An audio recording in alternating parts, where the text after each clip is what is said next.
Hi, చూస్తున్నారు కదా, కొబ్బరి పచ్చడి చేస్తున్నారనమాట. ఇవాళ ఏంటంటే మిక్సీలో కూడా పెట్టుకోవచ్చు, కొబ్బరి పచ్చడి చేసుకుంటాము. కాకపోతే ఏంటంటే రోటిలో రుబ్బితే ఆ టేస్టే వేరే అని చెప్పేసి ఇవాళ కొబ్బరి పచ్చడి రోట్లో చేస్తున్నారనమాట అత్తయ్య గారు.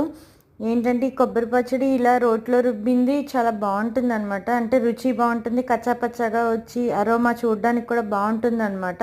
మిక్సీ అంటే మరీ మెత్తగా అయిపోతుంది కదా, సో దీంట్లో అయితే కనుక బాగుంటుంది అని చెప్పేసి ఇలా చేశారనమాట. అంటే మావయ్య గారికి మా వారికి చాలా ఇష్టం అనమాట ఈ రోటి పచ్చడి ఇలా చేసుకుంటే.